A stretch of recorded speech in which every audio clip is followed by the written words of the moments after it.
Assalamualaikum warahmatullahi wabarakatuh. Nama saya Aditya Dwi Kurniawan, NPM 21611201249 dari Prodi Ekonomi Manajemen Fakultas Ekonomi dan Bisnis Universitas Muhammadiyah Bengkulu. Baiklah, saya akan menjelaskan proses akuntansi atau siklus akuntansi yang menghasilkan suatu proses yang terdiri atas beberapa aktivitas akuntansi sebagai berikut. 1.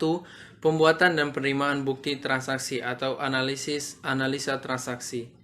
Transaksi adalah kejadian atau suatu kondisi yang mengakibatkan perubahan terhadap harta, utang, dan modal perusahaan, sehingga harus diproses melalui pencatatan sampai dengan disajikan dalam bentuk laporan keuangan.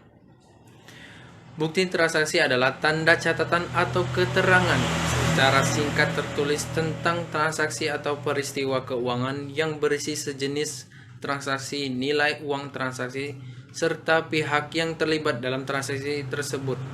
Contohnya kwitansi, faktur, nota, dan lain-lain. Yang kedua adalah jurnal, berasal dari kata journal, bahasa Prancis yang artinya buku harian. Jurnal adalah alat yang digunakan untuk mencatat transaksi perusahaan dilakukan secara kronologis.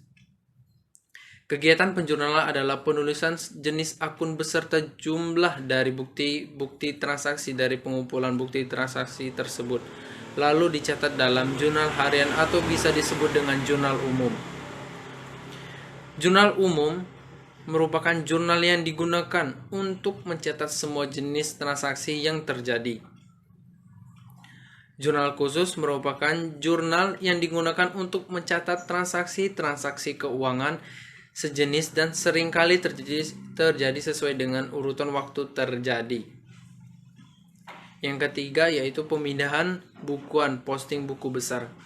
Kegiatan posting buku besar adalah memindahkan informasi akun beserta saldonya ke dalam kolom khusus akun sejenis buku besar. Buku besar adalah kumpulan rekening-rekening pembukuan yang masing-masing digunakan untuk mencatat informasi tentang aktivitas tertentu. Yang keempat adalah penyusunan neraca saldo.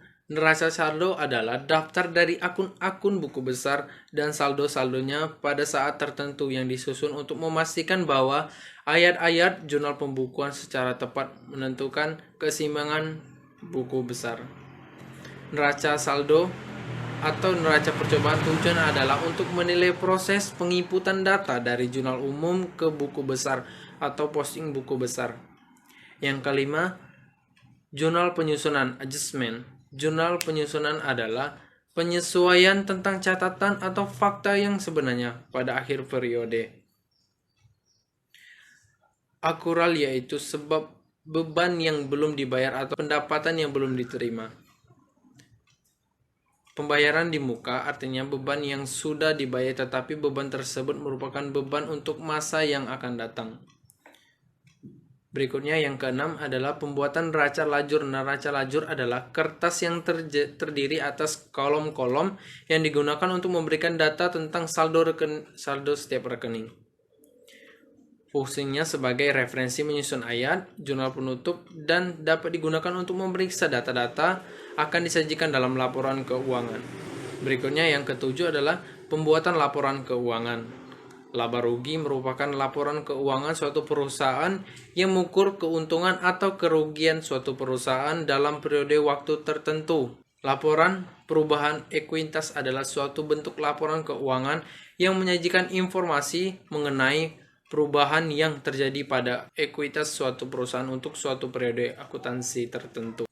Laporan posisi keuangan atau disebut dengan neraca adalah suatu bentuk laporan keuangan yang menyajikan informasi mengenai perubahan posisi keuangan berupa aset kewajiban atau ekuitas pada suatu perusahaan untuk suatu periode akuntansi tertentu.